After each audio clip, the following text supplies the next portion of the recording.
我認為如果今次張教授出得翻嚟咧，可能我哋都幫咗佢好多嘅，真係嚇。當然即係我哋作為法律界嘅，我哋有陣時見到一啲嘢仲可以有少少嘅建議嘅，咁大家聽咗啱聽嘅，咁我哋研究下，咁好似呢個受虐女性症候群。原來咧應該係擴展到去男性都可以受惠嘅。我就見到咧，其實隱隱地咧，呢個叫做受虐丈夫症候群咧，喺度滲緊出嚟嘅。係。咁啊，而家都陳桂新案咧，就更加滲得犀利啦。係咪？但係即係冇講到嗰個叫做受虐人士症候群，但係你睇到嗰啲判詞上邊係開始有呢一個叫做串流啊喺度喐緊。冇錯。咁樣咁，所以而家將其中嘅案件咧，都係去翻法庭嗰度重審啦。咁佢會唔會咧就因為呢個新嘅案例而去？即係去推多一層，即係夠受虐人士症候群，會唔會喺呢一個案件度喺我哋香港出現呢？就係我最期待想知嘅嘢咯。係啊，我都想啊，因為真係還翻一個公道俾佢咯。即係男士並不代表佢哋係冇機會係被人虐待咯。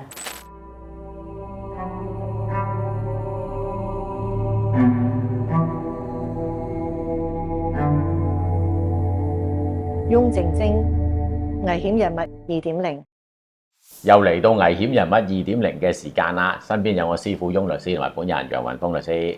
咁啊，今日係徇眾要求啦，因為好多觀眾知道嘅張其中教授啦，咁佢係2018年殺妻啦。咁呢單案件咧，就後來被法庭咧就上訴成功，翻案成功啦。咁就發還重審。咁重審嘅時候咧，阿張教授咧就認咗誤殺罪。咁就判咗咧7年零4個月。咁換言之咧，佢已經坐咗咁多年啦，咁佢都差唔多係即時釋放噶咯喎。係啊，其實就好戥佢開心啦。我自己就因為佢遇到啲咁嚴重嘅，如果唔係咧，正常嚟講啊。即係謀殺罪當然係終身監禁啦，就算最後出到嚟咧，都係可能好老，年紀好老邁，得翻幾年先出翻嚟噶嘛，最後嗰幾年嚇。咁啊，Martin， 你講開心咧，因為有啲個人因素嘅，即係點樣都係殺咗人個命咧，即係點樣都係要承擔個後果嘅。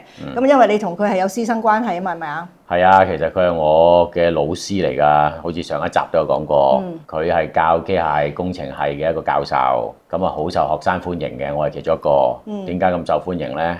一係佢教得好嘅，首先嚇。第二咧，佢除咗教書之外咧，佢好關心啲學生嘅。平時有冇打波打成點啊？嗰啲即係講其他嘢嘅，佢中意。同埋咧，仲有一樣咧，我相信係，不過我自己唔係啊。就係咧，佢臨尾嗰堂嘅時候咧，佢係將嗰啲需要注意嘅題目咧，同我哋去重溫一次嘅。哦，即係臨考試之前。臨考試之前嗰啲好重要嘅題目，佢覺得，然之後咧，同我哋咧係做一次嘅。俾 tips 咯，即係肯定你，即係唔想你唔合格，咁好人。係啦，佢心裡唔想我哋唔合格嘅，咁啊結果咧就成日啲考試嘅時候真係出翻嗰啲題目嘅，咁我哋咧啲學生咧就好擁戴佢嘅，所以。咁如果咁樣聽咧，張教授喺教你嗰段時間咧，係一個開朗樂觀嘅人嚟嘅喎。係啊，佢成日有講有笑㗎，好easy going，我覺得佢個人，同埋好細粒。即係咧，就算我嗰時學生大隻，即係咩人行埋去吹一吹，佢都瞓低咗噶啦。又瘦又矮啊，四眼，仲要嗱，即係張教授，你依家出到嚟睇到都係咁講，你係有光頭添啊！即係咧，即係佢成個樣個款咧係好瘦弱嘅，即係吹一吹都跌㗎啦，覺得佢。咁但係咧，去到呢個2018年嘅前啦嚇，嗰段時間咧，佢個性格係大變嘅。可能如果你再見到佢嗰個時候，見到佢你都唔認得呢個人嘅。因為佢係一個咧變咗容易同人爭執啦，成日發脾氣啦，亦都講少咗好多嘢啦，一個咁樣嘅人嘅。咁應該咧去到嗰個2018年咧，2015到18呢幾年咧，佢開始又有好多變化。個原因就係因為咧，佢受到佢個老婆嘅虐待啊，即係個死者陳文慧咧，係已經去到一個冇辦法再容忍嘅地步啦。咁所以佢個性格喺嗰度開始變，咁就變成咗最後咧就成就咗呢個殺人嘅事件啦。咁喺佢被拉咗之後咧，佢初審咧，佢都係抱住一種不積極嘅態度嘅，即係冇為自己講啲乜嘢嘅。係啊，佢冇俾口供，咁啊都係講一個辯護嘅方向咯，但係好似唔係好積極咁出嚟去同自己講嘢咯。甚至乎我哋都有提過一個 Better Woman Syndrome，即係俾一個女士俾老公打得好慘嘅時候咧，佢會有一啲症狀噶嘛，個症狀係直頭係同佢本身嘅性格好唔同噶嘛，咁啊應用落男士都啱噶嘛，其實呢個，咁但係好似完全冇提過，我見到個審訊啊。當時原審嘅時候咧，就冇提出過呢個受虐人士症候群，因為當呢個案件審嘅時候，2018年咧嗰陣時嘅法律咧都只係最多承認咧女性喺受到家暴或者係丈夫虐待嘅時候咧，佢做出咗一啲反常嘅嘢，譬如殺咗個老公咧，係可以用呢一個叫做受虐女性症候群作為呢個減責嘅，即係精神受咗問題嘅減責嘅因素嘅，咁就將個謀殺咧降為誤殺嘅。咁但係嗰個年代咧，2018年嘅年代咧，冇一個定性話男人用唔用得嘅。咁而且好多科學根據咧就話男人喺受虐嘅時候咧係會比女人更加堅強嘅，即係證明唔到男人咧家暴咧係可以好似女人咁脆弱嘅反應嘅。咁頭先聽見你形容啊張教授嚇咁文質彬彬，個樣都係風都吹得跌，都係脆弱喎，可能係身體上啊，起碼。咁如果係咁講，佢就係一個傾向非常脆弱嘅男性咯。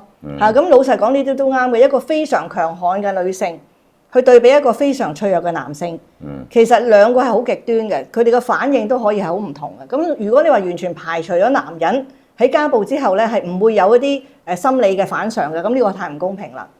咁所以咧，今日要同大家講嘅咧就係咧，我哋香港嘅法律咧向前跨進咗一大步。我哋而家咧應該係根據呢個張其中嘅案件咧，嗱佢點解可以上訴翻案成功咧？就係佢哋入咗一啲醫學證據，就係證明到咧阿張教授喺個長期嘅婚姻嘅底下，俾佢呢一個老婆喺個言語上啊各種嘅方面咧，係令到佢咧受到好大嘅虐待。因為家暴入邊咧都包括埋咧言語暴力嘅。精神虐待嘅，好多呢啲嘢嘅，咁證明到佢其實幾十年嘅婚姻咧，佢真係咧受盡咗呢種嘅摧殘呢個家暴，咁所以咧就用呢個受虐人士症候群，咁個進步喺邊度咧？就係受虐女性變咗受虐人士，係即係包括埋男士啦。係啦，咁啊包括男士，咁我哋見到最近有一單陳桂新案啦。即係個爸爸殺咗個女啦，咁雖然喺嗰度冇講到受虐人士症候群，但係咧法官嘅判詞入邊都有講到咧，呢個爸爸係長期受到佢個女嘅不合理嘅精神虐待同埋各種嘅虐待嘅。咁所以咧，亦都係因為咁樣嘅狀態咧，佢後來都係被判誤殺嘅。咁即係話我哋香港嘅法律咧已經係跨進咗一大步。我哋係接受到咧人類咧都係一樣嘅，嗱唔係淨係女人同男人有咁大嘅分別嘅。你係人就係人㗎啦嘛。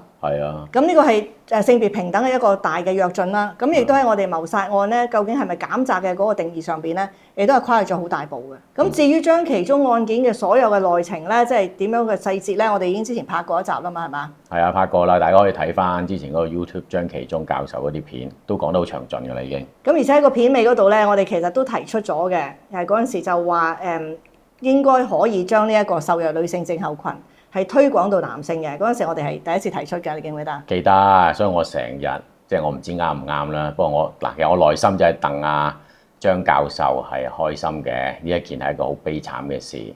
但係咧，我都有周圍即係都事實我都有同人講嘅話，我哋都有講過個 Battered Woman Syndrome 啦，我哋有講呢個受虐女性嘅症候群。咁我都真係同人講就喂，其實啦。我哋拍完呢段片之後，我見到好多人睇咗嘛，因為我就成日都同佢哋講，我認為如果今次張教授出得翻嚟咧，可能我哋都幫咗佢好多嘅，真係嚇。咁都算係有啲法律意見上面咧，即係大家同行，大家社會上咧，我諗張其中教授都會睇到咧。片出咗之後，社會上好多人咧都對個案件多咗了解啦，都係傾向咧同情同埋支持佢嘅。咁對於一個咧心理上受咗咁大嘅傷害嘅人，佢如果睇到所有人都對佢有個支持，同埋有個接納理解佢，咁嘅話亦都係令到佢上訴有咗一種動力啦。嗱，我哋唔係鼓勵任何人去殺人嘅，你有幾大嘅困難，你應該去睇醫生啊，去求助。咁但係無論點樣事都發生咗啦，咁佢係一個好人，咁而我哋都睇到原來佢有病嘅，有呢個症候群嘅，咁所以佢個承擔嘅責任咧，就應該係承擔翻佢相應嘅責任，而唔係一個無限嘅責任。即係誤殺罪咯，佢都承擔咗，判咗佢7年4個月㗎。係啦，咁當然即係我哋作為法律界嘅，我哋有陣時見到一啲嘢仲可以有少少嘅建議嘅，咁大家聽咗啱聽嘅，咁我哋研究下，咁好似呢個受虐女性症候群。原來咧應該係擴展到去男性都可以受惠嘅，擴展去唔同嘅情況嘅，咁甚至會唔會將來係細佬哥啊都啱啊，或者係各樣嘢啊咁樣，咁變咗我哋都應該係要做探討啦。無論點樣都好，法律係要改進噶嘛。係啊，咁呢個希望就係一路改進，變咗更加公平咯，唔好分別性別啦、年齡嘅歧視啊各樣啦嚇。好啦，咁如果要再聽一個詳細嘅心理分析咧，其實苗醫生都有講咗好多嘅，我哋咧就繼續睇落去啦。係啊，苗醫生呢個分析咧，其實係喺張其中案件咧判刑之前嘅，咁所以咧就係一個比較傾向心理分析嘅，就比較講得少啲佢個案件嘅。咁但係無論點樣都好咧，所有關於呢個受虐人士症候群嘅嘢咧，嗰度都有噶啦。係啦，張教授，我知道你啊應該出咗嚟啦。如果出咗嚟又睇到呢段片咧，咁啊記得揾翻我啦。你記得我啩？我係馬天央，咁啊成日都撞到你噶啦。唔單止偉倫喺聖 John's 樓下撞過你一次啊，咁啊啱啱嗰時你泊車定咩？咁啊我又揾到同學咧去揾你嘅，咁你記得聽佢哋電話同埋揾翻我啦，覆翻我哋啦。今日危險人物2.0咧，咁我哋又請嚟精神科專科醫生苗延瓊啦。咁咧就今日特別啲嘅，咁我想講一個咧發展中嘅法律。係。咁啊，因為最近咧我就喺香港大學咧就有一個分享會啦，咁就講到呢個受虐婦女症候群。咁受虐婦女症候群咧喺1992年開始咧就正式喺英國嘅法庭度係被接納為咧一種減責嘅精神狀態。咁即係話，如果一啲女人佢係長期俾個丈夫虐待，咁佢哋咧就被相信為會產生一種嘅症候啦。咁咧就會突然間咧就會失去一種控制力，咁然後咧就會去做出一啲嘢咧，就去保護自己之餘咧，就會去即係或者係殺害個丈夫嘅。咁以前咧喺呢個1992年之前咧，英國就唔承認嘅。咁喺呢個案件之後咧就承認啦。咁但係咧男人倒翻轉頭，會唔會有受虐丈夫症候群咧？嗱，呢樣嘢咧就係而家好多啲精神科醫生啊，或者係心理醫生啊，甚至係律師咧，都喺度想發掘緊嘅。因為最近有好多單案件都發生啦，好似一個係叫張其中案啦，一個係陳桂新案啦。張其中案就係個丈夫就殺咗太太。用啲電線好似撬死佢啊嘛。係啦，咁而陳桂新係一個爸爸，係一個爸爸，係一個70歲個看更。咁但係咧就佢因為咧就長期受個女嘅虐待，咁咧就跟住喺張床度碾死佢嘅，係用隻手去碾死佢。係咯，咁好啦，咁我所以咧就想知道啦，即係呢個發展啦，即係而家我哋睇到好多法律嘅一啲嘅文獻啦，咁好多都講緊咧，我哋而家個方向就係會去咧，唔單止係受虐丈夫症候群，仲可能會去到受虐人士症候群。係。咁喺我講座嗰度咧，就有2個人士咧就問咗2條問題。咁當時咧我都話我會揾你去問真正嘅答案嘅。第一個問題就係咧，如果嗰個人佢係喺個職場上邊，佢日日去翻工，因為呢種症候群係需要持久噶嘛，係咪？係啊，成日對住嘅要，即係同埋你甩唔到身啊，因為你即係好難話走就走，唔見就唔見咁樣咯。OK，咁呢個症候群需要一個長時間啦，同埋你係要走唔甩嘅。OK，有種嘢扯住你走唔到嘅。咁好啦，咁呢位嘅女士咧，當時就問我咧，如果喺職場上面我一份工，我真係好唔中意呢份工，我可唔可以用呢一個叫做症候群啦？譬如講有個人佢日日去翻工，成班同事都欺凌佢、蝦佢嘅，咁可能有一日佢就毒死晒成間公司啲人。咁佢能唔能夠用呢個藉口咧？嗱，咁我又睇翻咧，因為如果你職場上邊咧，其實你係我哋叫做一個職場嘅欺凌啊，一個職場係欺凌嘅行為。咁其實呢啲咧就唔係幾符合呢個嘅，我覺得係。點解唔符合？一陣我哋解釋或者點解符合。嗱，我就覺得有機會嘅，但係就算你喺個叫做醫學理論上有幾咁符合咧，我睇法庭就一定唔會容許，因為咁呢個係好大規模啦嘛。但係佢呢個叫做職場嘅欺凌同家庭入邊嘅欺凌。喺家庭入邊發生嘅欺凌就變成家暴。家暴而家已經係一個承認嘅罪行啦，同埋家暴亦都係會成就呢一種嘅症候群啦，受虐婦女症候群啦。咁但係如果係職場暴力，點解唔可以係咧？咁好啦，我陣時候再講。第二個問題話埋俾你聽就係，好啦，有一位先生喺現場都問我啦。咁而家你話爸爸俾個女長期虐待，都其實係呢種㗎啦。咁如果我外母虐待我，得唔得咧？咁我哋聽佢呢個問題，大家都笑啦，即係話你外母一定好關照你啦。平時苗醫生，你可唔可以講下乜嘢叫做受虐婦女症候群先？嗱，受虐婦女症候群咧，其實呢個字咧就係話佢喺一個家庭裏邊，呢個女士咧，因為通常女仔咧佢冇咁多暴力傾向噶嘛，呢個男士咧比較上係一個係中意支配欲啊，中意暴力或者甚至係成日都係好容易就出口傷罵，出手就即係就揼佢咁樣。咁而經常地咧，佢係受盡呢啲嘅言語上啊、肢體上邊嘅暴力嘅。咁而咧，佢係成日都係受住呢啲暴力，但係又經過有唔同嘅階段，可能一啖砂糖一啖屎啦。咁初咧個老公咧，可能就遇到啲唔開心嘅，翻去就想即係對佢發泄啦。咁發泄完之後啦，打到佢成身又眼又腫啊，個人又周身瘀咧，骨又斷啊。咁但係咧個老公又會可能咧。嗰下咧條氣就順翻落嚟咧，就可能甜言蜜語噶咯喎。我哋出去食啲嘢啦，或者去買啲嘢送俾佢啊，或者對佢好翻啲啊，或者大家去直頭係可能即係攬埋一齊啊咁樣。咁跟住佢個女人又覺得啊，佢都係佢自己心情唔好，佢哋揾我嚟，即係知道我最親近嘅人，知道我係最無條件咁愛佢，佢先係咁對我嘅啫。咁於是就覺得自己係救世主，情意結上身咯喎。好啦，咁又吞聲忍氣啦。咁於是乎咧，我哋都會有一個字叫做呢種情況嘅，我哋叫做一種係 traumatic bonding 嘅。即係對佢咧係離開唔到佢啊！因為雖然係夠咁多嘅創傷，但係好似呢種創傷係俾佢定義為呢一種嘅都係一種嘅連結，好過我冇連結。Traumatic bonding 係咪？咁即係話用呢個叫做創傷係你維繫，冇錯，創傷而形成嘅維繫嚇，好過零啊，好過我孤身寡人一個人都冇，或者我係唔屬於任何人。咁咧，但係不停咁樣呢個咁樣嘅。週期去到咧，咁呢個女人咧就會有一種咩感覺咧？佢會有一種咧覺得自己係好無助啦，同埋好抑鬱嘅感覺，同埋覺得自己有一種係習得嘅無助。咁咩為之習得嘅無助咧？佢覺得我冇路走㗎啦。其實呢個係一個Martin Seligman，即係一個Martin Seligman 一個係正向心理學家之父咁話講呢個字出嚟嘅。咁咧佢個實驗咧係兩個水缸，咁咧就有兩個籠，咁咧嚟電嗰啲老鼠嘅。咁一個咧個老鼠，如果佢能夠撳到啲掣咧，就會熄嘅，嗰啲電唔會電到佢嘅。咁另一個咧，佢點樣撳掣咧？嗰啲電都係咁電嗰隻老鼠。咁咧就將呢兩隻老鼠抌落個水缸嗰度。咁發覺咧係識得撳掣嗰個老鼠，即係會一撳就唔會再俾嗰啲電流去襲擊嗰隻老鼠咧，係會識得游嘅。咁啊游啊游啊游啊，即係識得會掙扎求存嘅。咁但係點樣撳都死嗰個咧，即係咪都電死你嗰個咧？即係揾啲電嚟整鬼你嗰個咧？係落到水缸係由得佢咁直沉嘅，即係叫放棄。咁呢個就係習得的無助，即係我點做都死嘅，我都係去死角㗎啦。咁於是乎咧，嗰啲女人會有幾重嘅習得嘅無助，同埋都覺得自己亦都係有一種嘅罪疚感啊！點解我做唔好一個妻子嘅角色嘅咧？點解我咁冇用？點解我丈夫翻嚟梗係唔滿意揾要發泄嘅咧？係咪我做錯咗啲乜嘢咧？即係佢可能夾雜咗好多呢啲好矛盾嘅感覺咯。即係你頭先所講嗰隻老鼠，咁即係話個女人就變咗嗰隻撳咗咩掣都走唔甩嘅老鼠，所以於是佢就會放棄咗，佢就唔走啦。係啦，係啦，或者係甚至係自責，我做得唔好，我搞到個先生要揼我，我唔係一個好老婆，我唔係一個好媽咪。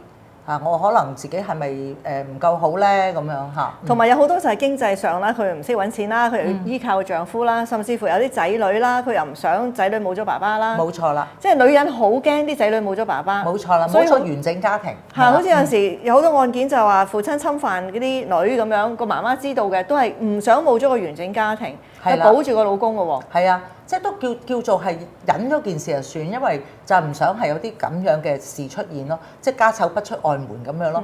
仲有一樣啊，我懷疑啲女人咧有一種人格障礙嘅，就係依賴型人格障礙。因為佢覺得佢一定要黐住呢個人，佢先至能夠定義到自己啊。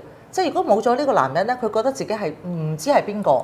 咁所以亦都係為咗佢自己好想依賴嘅需要，而係繼續係留喺呢個咁樣嘅有毒嘅關係嗰度咯。即係佢係要揾個人去，即係叫做同自己喺埋一齊，即係先係有個身份咁樣。不惜任何代價，即係要有一個人嚇。咁如果你冇另外一個男人取代嘅，咁就係呢個啦。係啦，你揾唔到第二個，即係如果佢揾到第二個好過，咁佢會走嘅會唔會啊？揾到第二個會走咧，就佢咁樣黐住落去，點揾第二個咧？我想問係啦。OK，即係我諗佢都冇空隙俾佢做呢樣嘢嚇。咁而咧嗰啲男人如果係去到呢種咁嘅控制得咁犀利咧，通常咧即係我睇咗好多嘅案件啦。咁通常好似我頭先所講1992年嗰個叫做阿魯瓦利亞嗰個 case 咧，就係一個印度移民去英國嘅一個女人，佢嗰個丈夫係印度喺英國耐咗噶啦，已經揾到錢噶啦，就翻去印度娶咗佢過嚟。娶咗過嚟之後咧，就控制得好強，俾佢識朋友啊，笑都有罪啊嚇，咁佢就又控制得好犀利，咁後來咧就虐待咗佢差唔多10年嘅。咁呢一種咧就都要配合埋嗰個男人，根本係唔會俾你出街，亦都唔會等你有機會求救噶嘛。冇錯，有我哋都有個講法，佢製造咗好多社交孤立喺度，即係佢斬斷晒你有嘅興趣、你嘅成長嘅機會或者你嘅朋友，咁啊令到你都冇晒呢啲支援，咁咪繼續可以喺呢個嘅輪迴嗰度一路滾落去咯。同埋仲有一個特徵嘅就係，但凡係虐待人嘅嗰啲親人咧，嗱你睇無論係我哋嗰個張其中嗰單案件啦，即係大學教授殺妻嗰單啦，又或者係呢個頭先所講嘅英國嘅呢單case 啦，又或者係嗰個屋企團，即係殺咗個女嗰個陳桂新案件，呢啲咁嘅人咧都係冇人會嚟你屋企坐下嘅。嗱，將其中嗰個請親朋友喺屋企咧，佢就會當住嗰啲嚟屋企探訪嗰啲親戚朋友啊、同事啊，就會羞辱個老公，等到佢唔敢請人嚟。陳桂新嘅屋企根本就唔可能請人嚟，因為咧囤積晒嗰啲雜物，就擺到周屋都係嘢，執好多嘢翻嚟。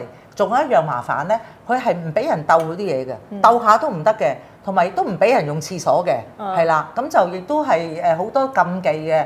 咁所以根本上冇人入到屋嘅，即係話你唔可以喺間屋嗰度請朋友嚟，親戚朋友普通餐聚喺屋企都冇可能㗎啦。咁嗰個印度嗰個都係咁樣嘅，佢唔俾佢個太太係交朋友嘅，即係唔可以話帶啲朋友過嚟屋企坐下，又去人哋屋企坐啊。呢啲其實就係令到你呢個家庭生活啊，因為通常你求救都係同家人求救㗎嘛，第一個，即係令到你啲好親近嘅親友都唔可以嚟探你啦咁樣。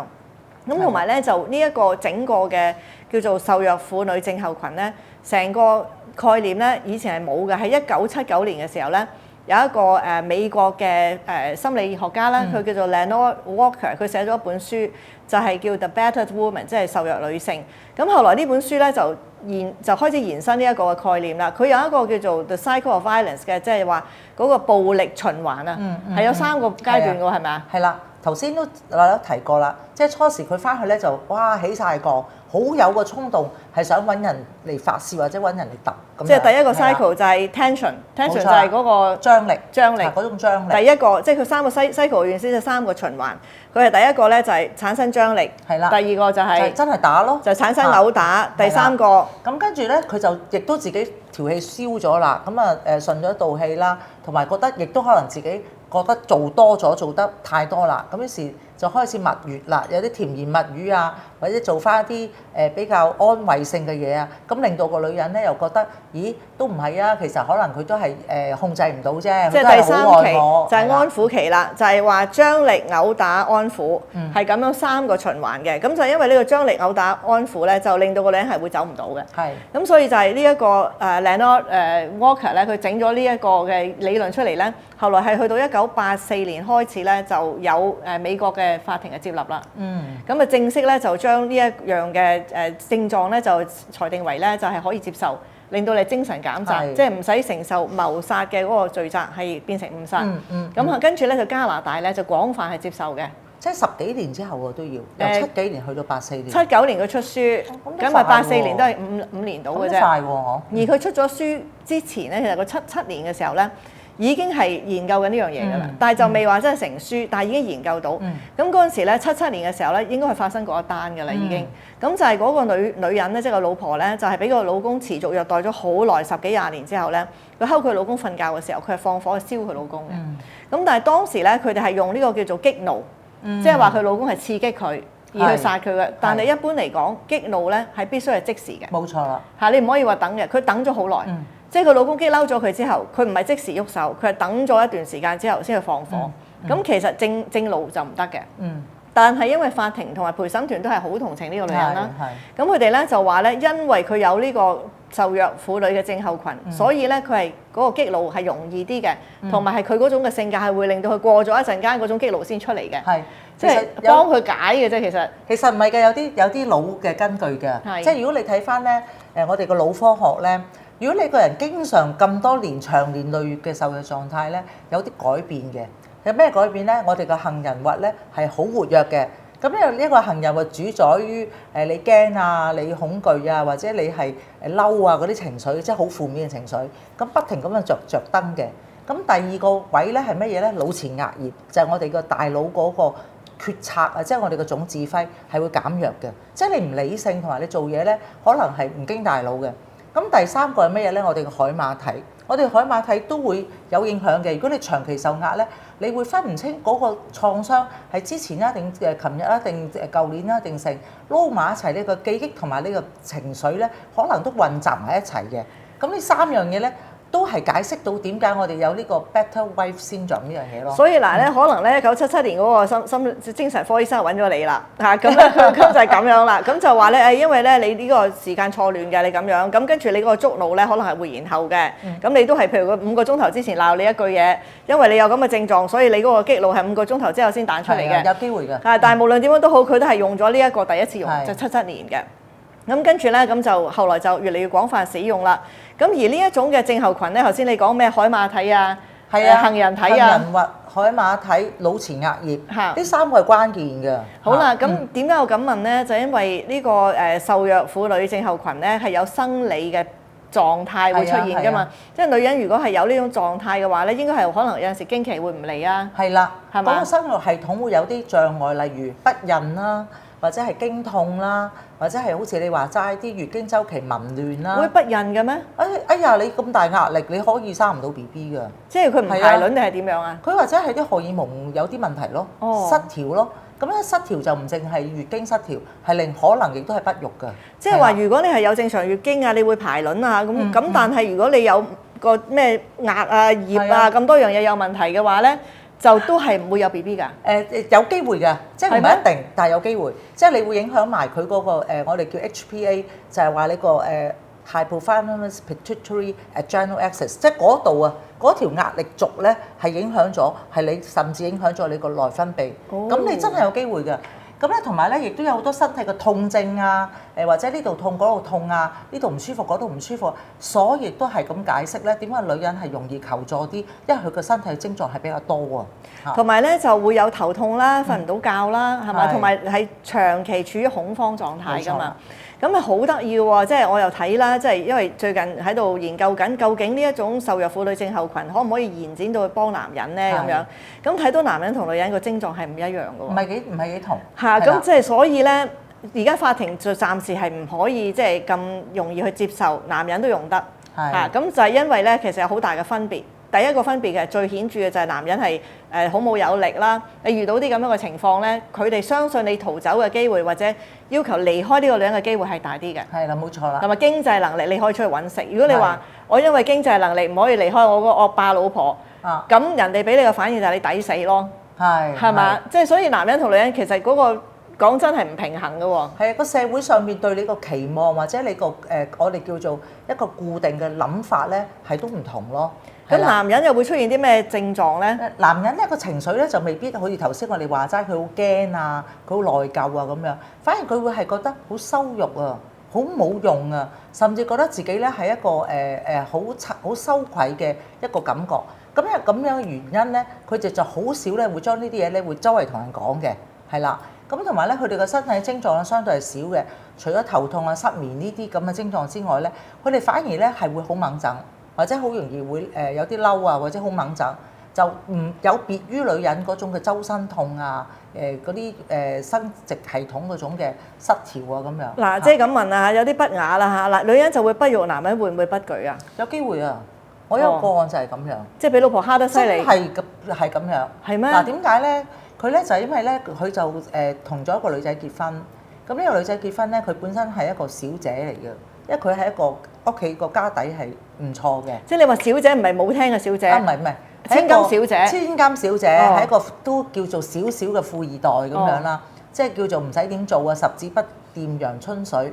咁話説咧，就同咗呢個有小公主病啦咁樣，咁啊同佢結婚之後咧，咁初還好嘅，因為係佢呢個女士追呢個男士，咁啊初還好嘅，咁但係後來咧就開始咧佢就嫌佢咧揾錢少啊。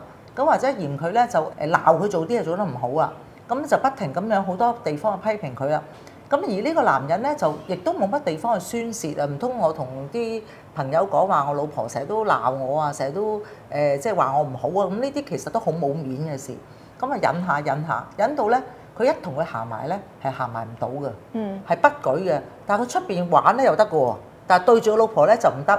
但係個老婆就覺得哇，你唔單止做嘢做得唔好啊，你仲加埋性無能啊，咁話佢。咁而至到咧，佢就開始驚啦。佢一翻去見到個燈光仲着咧，佢係唔敢入屋嘅，係要等佢熄晒燈佢先敢翻屋企嘅。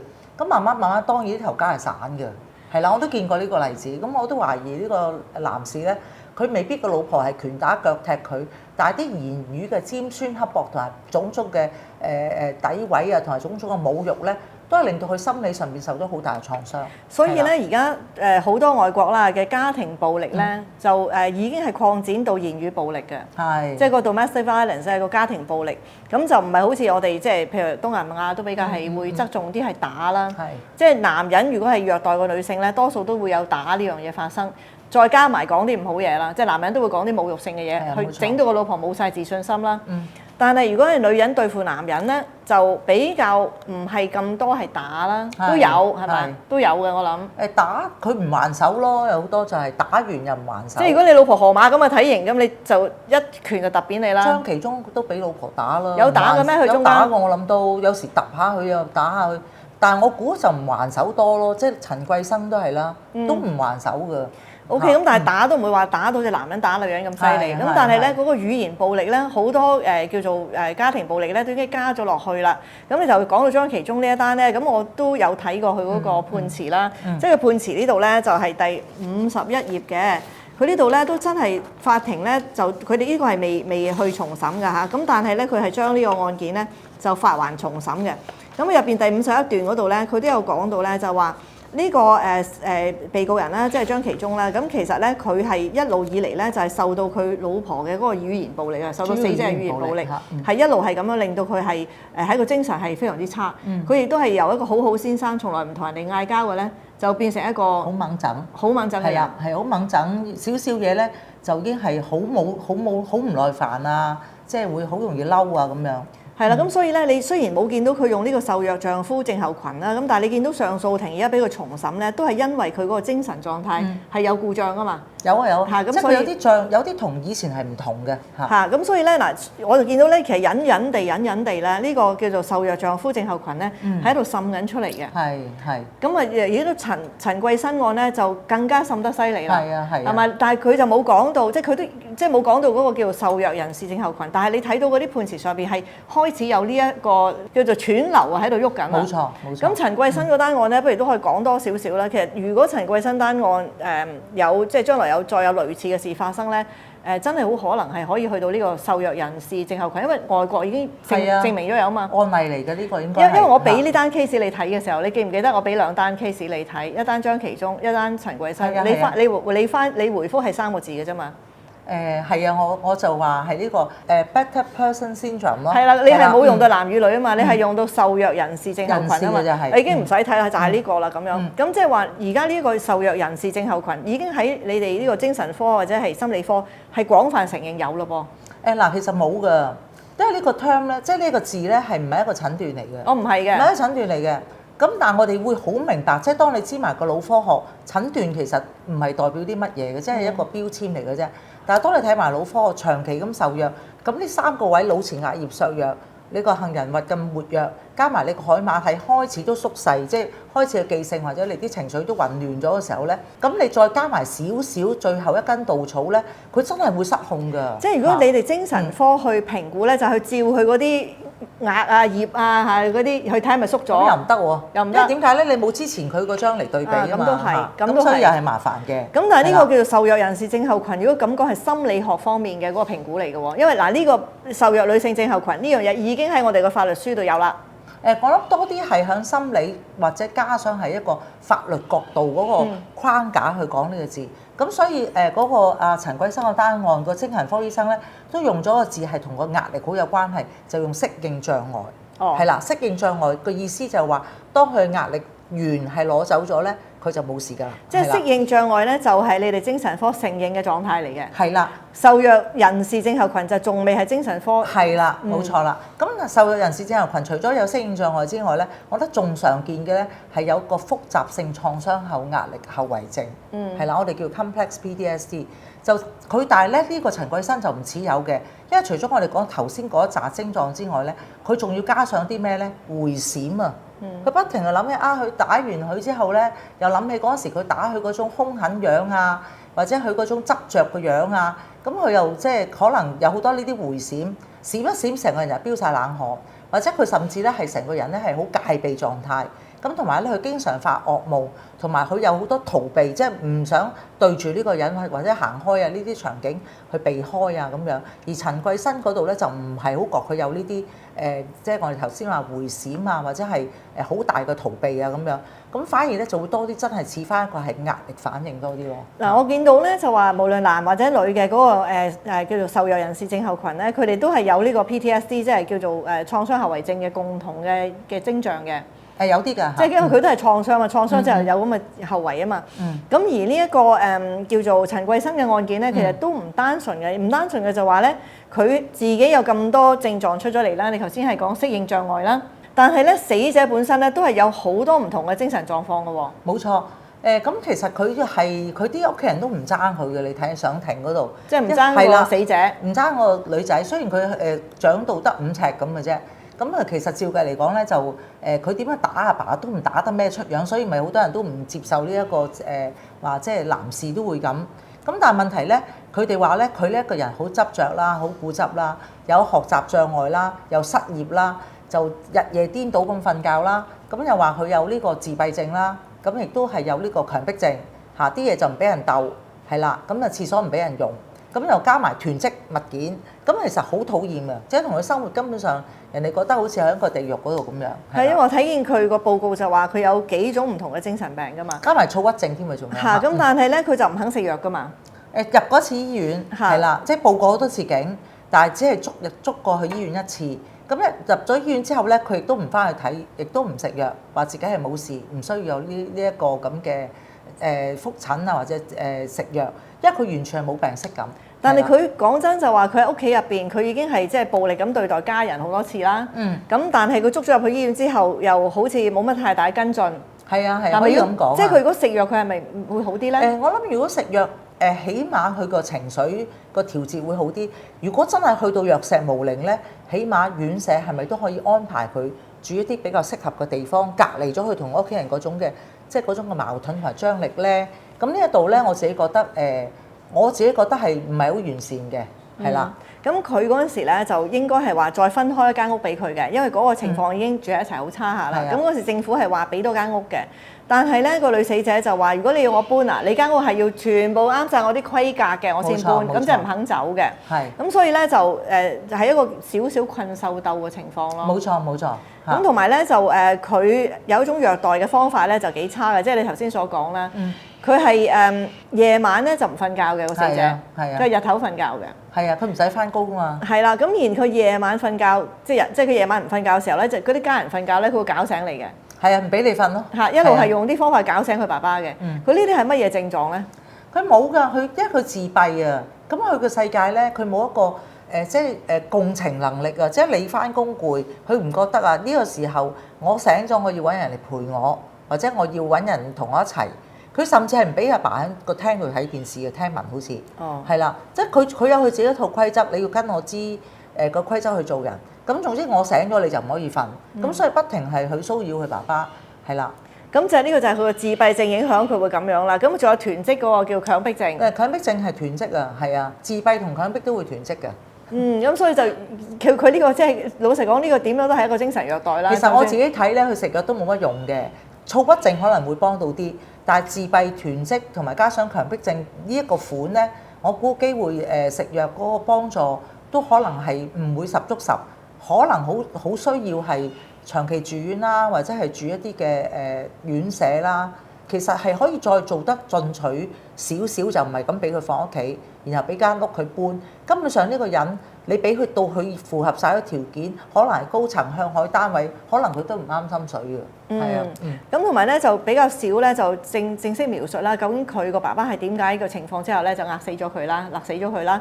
咁但係咧就佢嗰個主要嘅判決咧都係話咧佢爸爸係俾佢受咗佢嘅刺激，俾佢激怒咗，而係一個長期嘅擺佢喺一個激怒嘅狀態，最後就引致呢個慘劇發生。係啦。但係喺個判詞上面都係冇講到任何咧受虐人士嗰種症候群係冇呢一種嘢嘅。冇提。咁所以我就好想知道將來會唔會真係慢慢變大咗啦，即係引申到更加多啦。咁但係又唔想佢無限咁樣引申嘅。因為好似話職場嘅即係喺翻工嘅時候俾人哋欺凌，咁你呢種長期嘅欺凌，譬如你係唔可以冇咗呢份工嘅。然後到係唔係可以令到你呢一個狀況可以去搞掂晒你啲同事咧？咁呢個又太大啦，係咪咧？我又會覺得如果係咁咧就。我覺得會係住埋一齊嗰啲好啲，始終供你個全世界唔會得一份噶嘛。咁都係咪？但係你親人喎、老公喎、老婆喎，或者係你嘅侄女喎，呢啲係比較難割捨少少嘅關係啊。但係嗱，總之就係謀殺嘅法律咧，有時啲刑事法咧，你要佢去擴展係好難嘅。你見到1992年先至會有呢種叫受虐女性嘅呢種嘅保障啦嚇，或者叫以前係冇家庭暴力嘅即係嘅罪行啊嘛。以前喺婚姻入邊啊，如果個丈夫要同你發生性行為，你係必須要做嘅喎，即係呢個係你個責任嚟噶嘛。以前係冇得話叫婚內強姦，冇可能呢樣嘢未聽過噶嘛。咁係後來先慢慢俾你多少少啦。原來女人係可以喺個婚姻入邊唔肯同個男人行房係可以有咁嘅權力嘅。咁呢啲都係後來慢慢發展嘅。咁你見到喺1992年先至可以去正式承認到女人係受虐會出現咗狀況嘅。咁而呢一個你知唔知幫我最多嘅係咩人啊？最多係印度人。印度人。你知唔知點解啊？因為嗰個案例係咪？係啦，嗱，因為點解咧？印度咧一路以嚟都冇呢啲即係男尊女卑噶嘛。咁好多時候咧，女仔咧，如果你個叫嫁妝俾得唔夠咧，咪好多時候俾夫家燒死嘅，監生燒死你嘅。咁同埋一路係會咩打你啊、暴力啊、強迫你發生咩行為都要做啊咁。咁呢啲咧就係印度到而家都仲係咁樣嘅。咁冇咩家暴嘅法例。咁佢哋嗰啲家暴咧，要點樣先承認你係一個家暴嘅受害人咧？係要到咗個女仔死咗之後。咁佢就裁定為呢個家暴受害人，但係佢唔會喺你生前嘅時候救你嘅。呢個1992年呢個案例咧，其實印度係用呢個英國嘅案例㗎嘛，所以佢會跟咯。咁如果有啲女人真係去到一個位，佢頂唔順啦，佢反抗啦，咁會有咩唔好嘅後果咧？呢個案例都可以有一啲嘅保護性咯。係啊。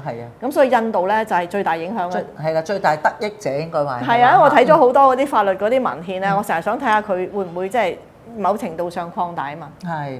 咁樣咁所以而家將其中嘅案件咧，都係去翻法庭嗰度重審啦。咁佢會唔會咧就因為呢個新嘅案例而去即係去推多一層，即係受虐人士症候群？會唔會喺呢一個案件度喺我哋香港出現呢？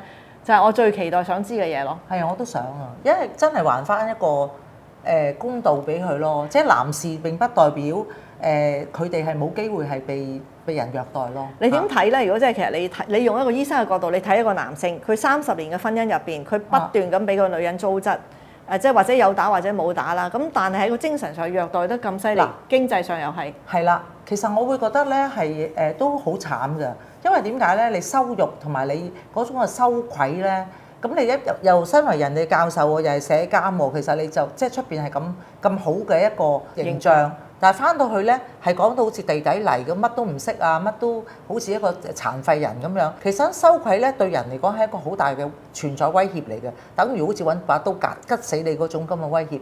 如果你個腦科學嚟睇就係咁樣。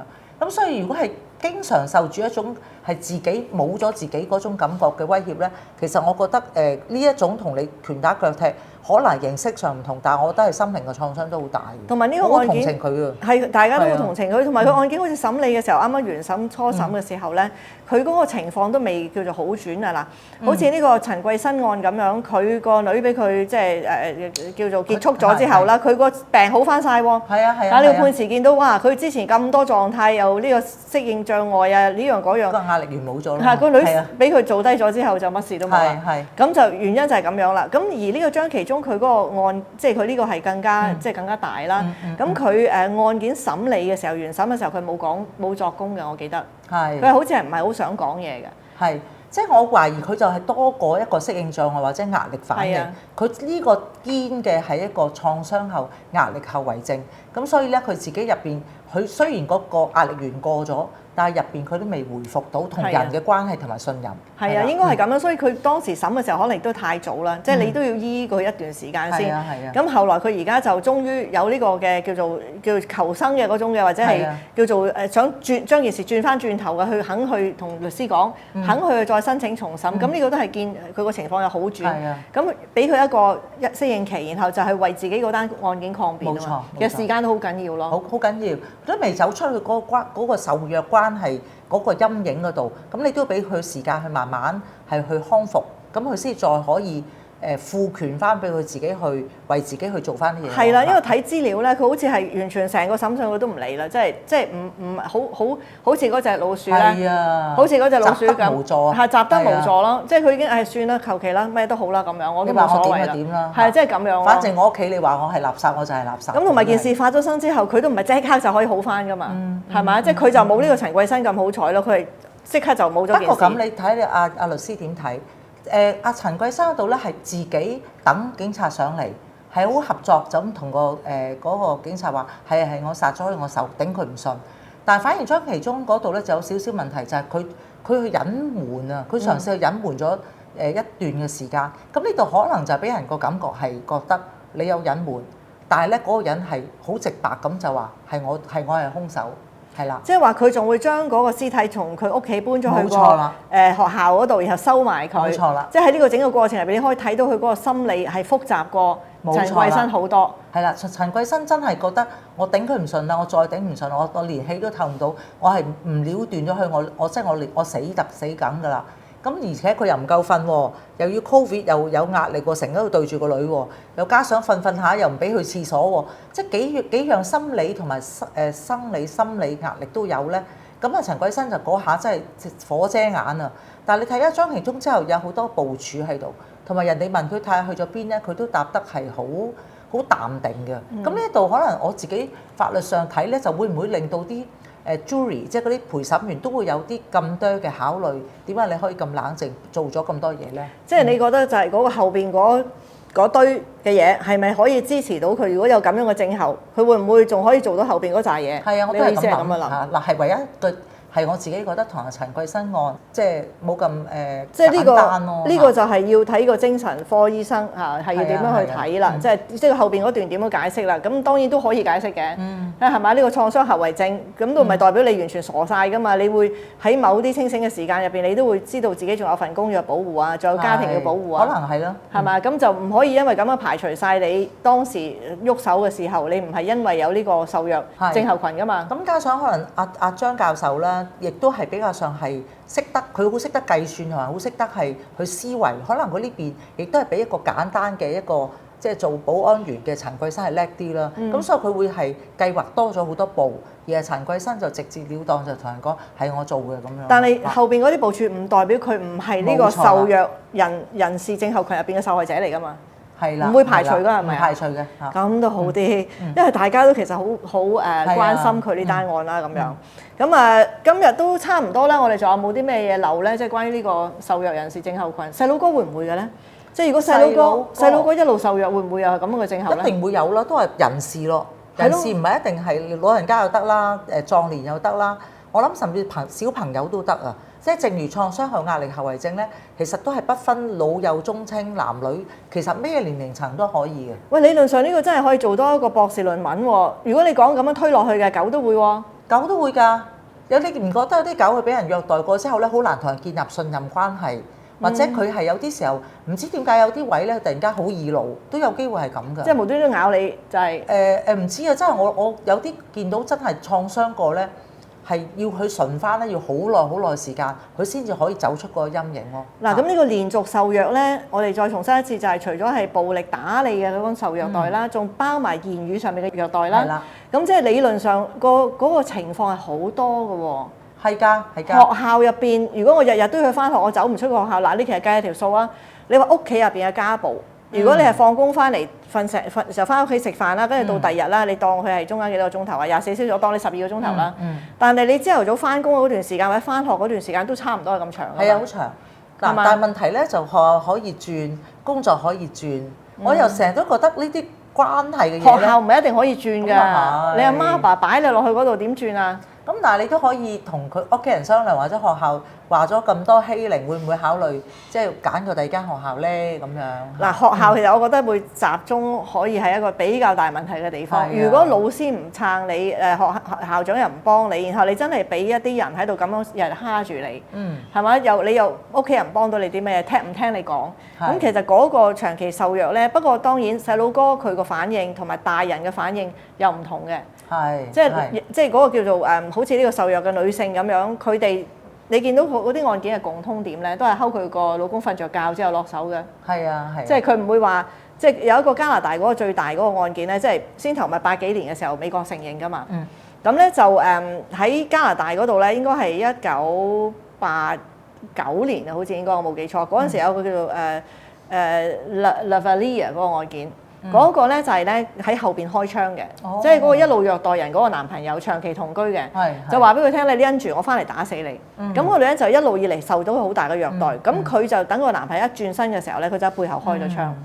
通常呢啲背後開槍嘅咧，就一定係謀殺嘅。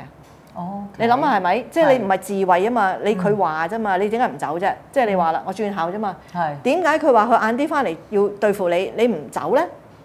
係嘛？點解你唔等於話你點解唔轉校咧？其實 trap 咗落去，俾呢個咁樣嘅困局困咗個人，佢唔識走噶嘛。或者係啊，佢即係覺得習得無助，佢覺得已經係自己冇彎轉冇路走，或者佢已經有一種好大嘅無望無助感啊，已變成佢走嘅力或者走嘅選擇都已經唔係喺佢個腦裏邊啦嚇，亦都有機會嘅。即係好似你講，佢就嗰隻唔識游水嘅老鼠啦，咪變咗。咁所以嗰個女仔咧，佢後來就喺後邊嗰度咁打咗一槍，殺咗嗰個男朋友。如果一般嘅情況咧，你唔係自衛，佢講咗啲咩嘢，你仲有機會可以離開佢嘅。點解你要開槍打死佢咧？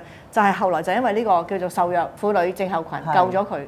就變咗係好輕判定係放咗佢咁上下嘅，因為通常呢啲咧，如果一裁定咗係咁樣樣咧，你甚至陳桂新單案都係判佢4年幾啫嘛，係咪？呢啲都係多數係2、3年啊，即係譬如或者你羈留嘅時間長啊，都俾你即刻走嘅，即係都傾向同情嘅。係啊，直頭嗰個精神科醫生啊，譚醫生就係話：哎呀，你有個咁嘅女，你真係可憐啊！咁直頭係講到明啊。係咩？係啊，即係睇翻佢嗰啲報道啊，你真係好可憐有個咁嘅女。即係真係同情嘅係佔大部分咯嚇，同埋嗰個陪審團咧係正正係法官都話都唔使1秒鐘嘅就已經好快就裁定係你一定係謀殺罪名唔成立㗎啦。咁你至唔至於話係俾佢無罪釋放咁又唔得係嘛？即係如果你話佢係精神病嘅咁就係無罪釋放啦。咁但係佢呢個就未到，佢呢個係叫減責。精神病可能要去醫院住一世嘅。咁啊係，咁啊係，即係無限期嘅醫院令係啦。咁但係起碼有咗呢一種嘅法例咧，咁就變咗一啲無助嘅女性咧，即係你嗰個習得嗰隻老鼠啦嚇，咁就會有多個出路啦咁樣。係。咁拭目以待啦，即係睇下我哋會唔會即係喺呢個受虐丈夫症候群啦，我唔敢講到受虐人士症候群啦，因為你講到人士咧，即係外母乸虐待你啊，學校啲同學虐待你啊，都得嘅其實。嚇！但係如果佢一去到受虐人士症候群咧，咁法庭最驚係咩咧？就係開曬個好似冇掩雞籠咁咯。係啊係啊，即係英文叫 floodgate 啦，即係開咗個閘，等啲水衝曬入嚟咁樣係無止境嘅，就唔得嘅，危險嘅。咁但係如果你起碼多一步，受虐丈夫症候群入到咧，咁起碼我哋都擴大咗一啲啦，係咪？即係其實真係有一啲女人係會蝦個丈夫蝦得好犀利。冇錯。咁好啦，我哋今日節目時間就到啦，多謝你啊，苗醫生。咁如果你中意我哋呢個節目嘅咧，like 啦、comment 啦、share 同 subscribe。